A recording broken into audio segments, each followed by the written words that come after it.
살아온 51세 문명숙입니다. 저는 2024년도 7월 3일 성문화협착증, 기관지 협착증이란 진단을 받았습니다. 서울 S대병원에서요. 근데 그 진단을 받고서는 수술하러 오기까지 두 군데 병원을 거쳐서 오는데 좋은 의사분들한테 좋은 말씀은 한마디도 못 들었어요. 그러니까 호흡곤란이 와서 병원에 갔는데 이제 가자마자 멀쩡하게 갔는데 당장 기관지를 절개하고 기관 절개관을 달아야지만 살 수 있고, 이걸 안 다루면은 집에 가서 오시다 돌아가시고 그렇다고 하시고, 또 저는 이제 기관 절개관은 거부하고 이제 할 수 있는 다른 수술을 하겠다. 그래서 기다리겠다 하고 나오는데, 그 분당 S대병원 교수님은 풍선 확장술이라는 술이 있는데 그걸 받아도 30번을 받아도 안 나을 것이다. 숨 쉬는 것이 안 나을 것이고, 또 절개관을 다루면은 또 그거에 대한 그 부작용으로 인해서 많이 삶의 질이 떨어질 것이다. 그리고 또 이비인후과에서 또 그거를 의뢰서를 써줄 때도 그랬어요. 좋은 말씀은 한마디도 없었다. 도대체 수술은 하실 수 있을지 모르겠다. 근데 그 당시에 증상이 어떤 증상이었어요? 호흡곤란이요. 호흡곤란. 기도가 확 좁아져 갖고 이제 성대 밑으로 기도가 확 좁아지는 증상이었어요. 그래갖고 네, 숨을 못 쉬었어요. 저 진짜 안 들리겠어요. 조금. 네네네. 네, 그래서 이제 어떻게 거쳐서 서울 S대병원에까지 가서 풍선 확장 수술을, 그래도 다행히 절개관을 안 달고 수술을 받았어요. 풍선 확장 수술을 7월 19일 날 받았는데 받고 나니까 숨이 좀 잘 쉬어져요. 그래 이제 살았다. 안심을 했더니 오후에 의사분이 회진을 오셔가지고 교수님이 숨 잘 쉬신다고 너무 큰 기대를 하지 말래요. 또 좁아질 거래요. 그러시면서 희망이 크고 기대가 크면 절망이 크니까 크게 하지 말래요. 아니 나는 믿고 그래도 최고의 교수님한테 받아서 이렇게 살 수 있겠구나 했는데 막상 이제 그 말까지 들으니까 너무 절망스러웠어요. 그래가지고 이제 유튜브를 찾았죠. 저도 살아야 되니까. 그래서 선생님 유튜브 박성태 교수님 전립선암, 나도 해당이 될까?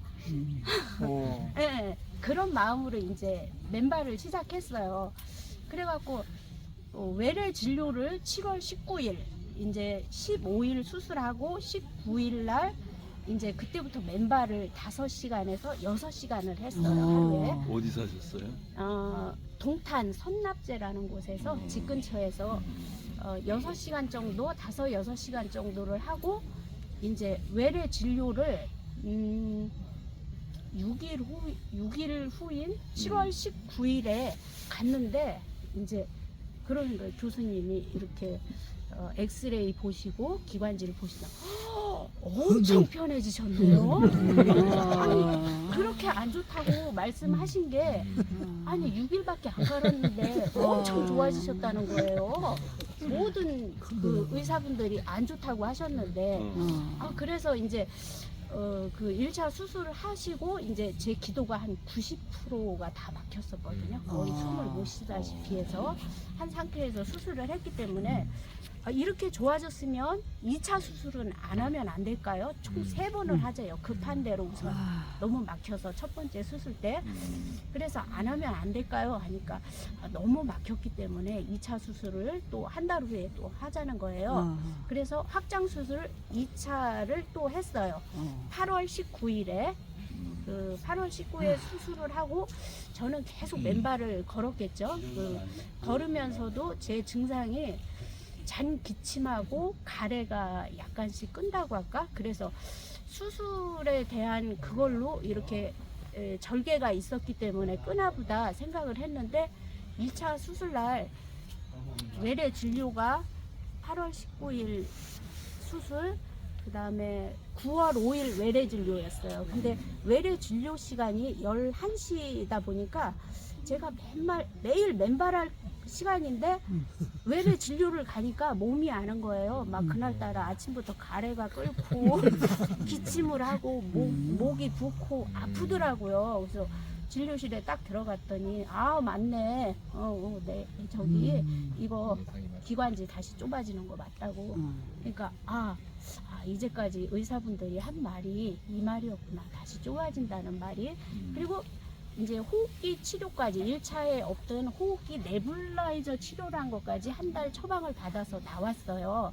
나왔는데 그날 같이 수술했던 분들이 이제 만나게 됐는데 한 분을 만났는데 저와 같은 증상으로 수술을 6개월에 한 번씩 하시면서 20년 동안 40번의 수술을 하며 살아오셨어요. 더 이상은 수술할 데가 없으니 기관 절개관을 달자고 하신대요.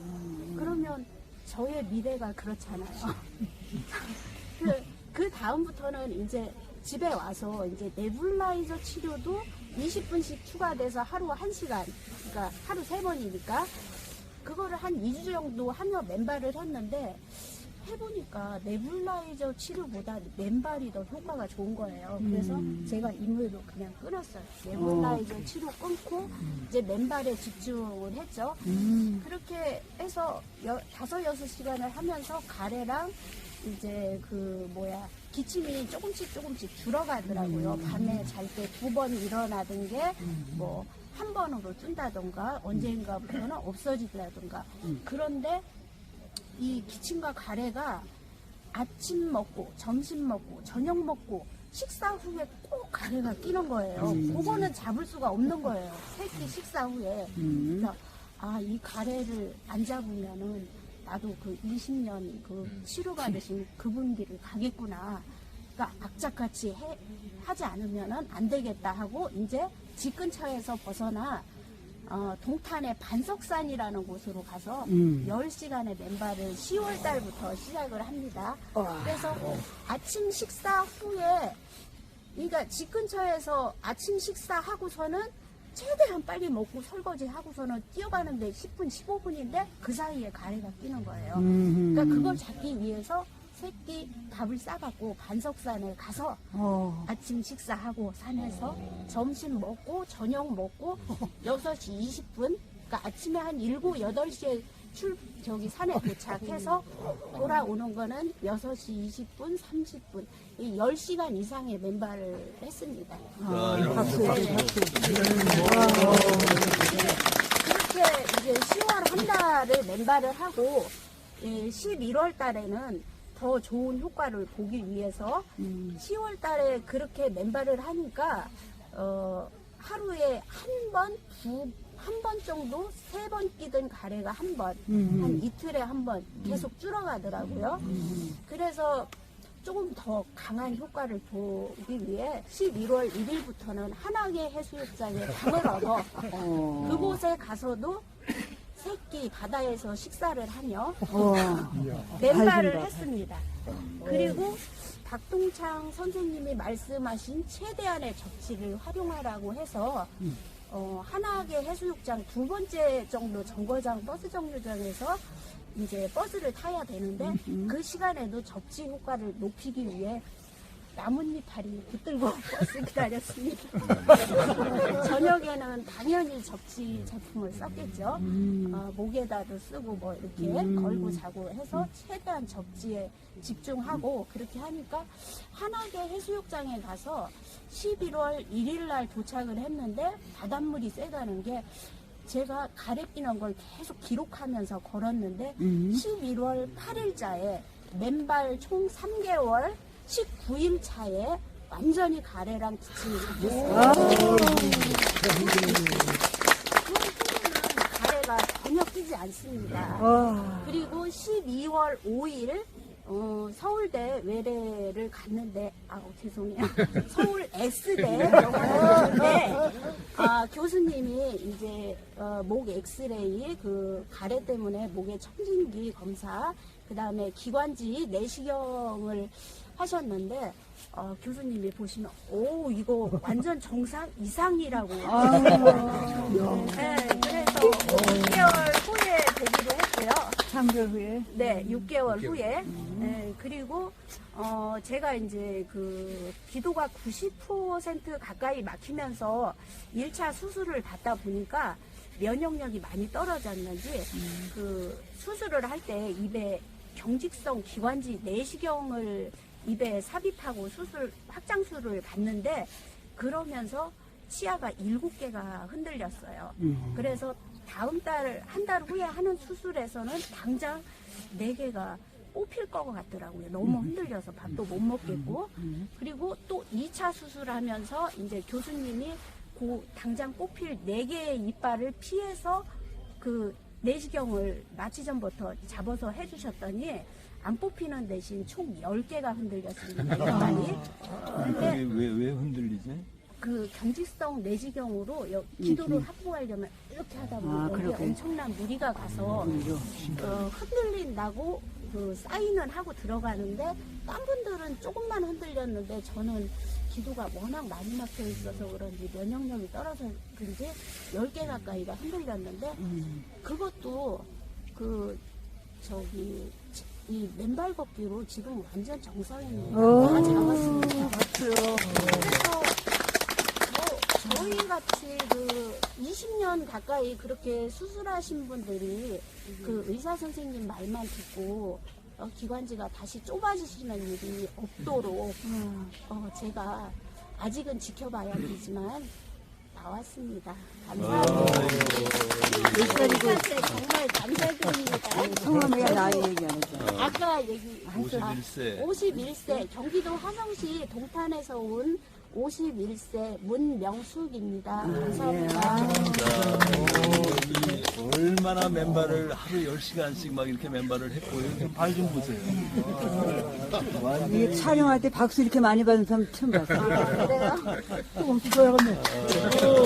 그러니까 결국은 의지의 결과고요. 그러니까 죽기 살기로 맨발 해야 된다 하는 게 딱 입증이 되잖아요. 딱 입증이 되고 결국은 그 기도가 제대로 안 돼가지고 몇십 년을 수십 번의 그런 수술을 받아야 되고 하는 그런 상태를 벗어났고 불과 몇 달 만에 지금 완전히 완치가 된 거예요. 완치. 5달, 맨발 5개월. 맨발 5개월 만에 지금 이 기도만 좋아졌겠어요. 그러니까 결국은 아까 이야기한 대로 땅을 밟으면서 그런 협착증에 기도 협착증에 그런 염증이 해소되고 그리고 혈액이 계속 맑아지니까 그 기도 오그라들었던 그 부분에 혈액을 공급하면서 산소와 영양소를 공급하고 그러면서 그게 살아나는 거예요. 살아나니까 오그려져 있던 것이 정상적인 상태로 돌아가는 거죠. 그러니까 이게 바로 우리 조물주의 섭리입니다. 섭리. 그러니까 얼마 전에는 이 한 부부가 남편은 고혈압이었는데 150이었는데 120으로 내려오고 아내는 90 저혈압이었는데 120으로 정상이고 이런 거예요. 맨발은 비정상을 정상으로 돌리는 겁니다. 그러니까 지금 이제 우리 아까 성함이 문명숙입니다. 문명숙님의 경우에도 이런 기도가 협착돼 가지고 완전히 막 숨도 제대로 못 쉬고 하는 그런 상태가 맨발 한두 시간만 걸어가지고는 아마 이렇게까지 치유가 빠르질 않았을 거예요. 그런데 이게 하루에 막 10시간씩 이렇게 걸으시고 그리고 확신을 가지고 이렇게 노력하셨기 때문에 이 엄청난 의지, 이 불굴의 의지가 이 치유를 했고요. 결국 맨발의 영웅입니다. 우리 여러분들 다시 한번. 내가 안아주고 싶어.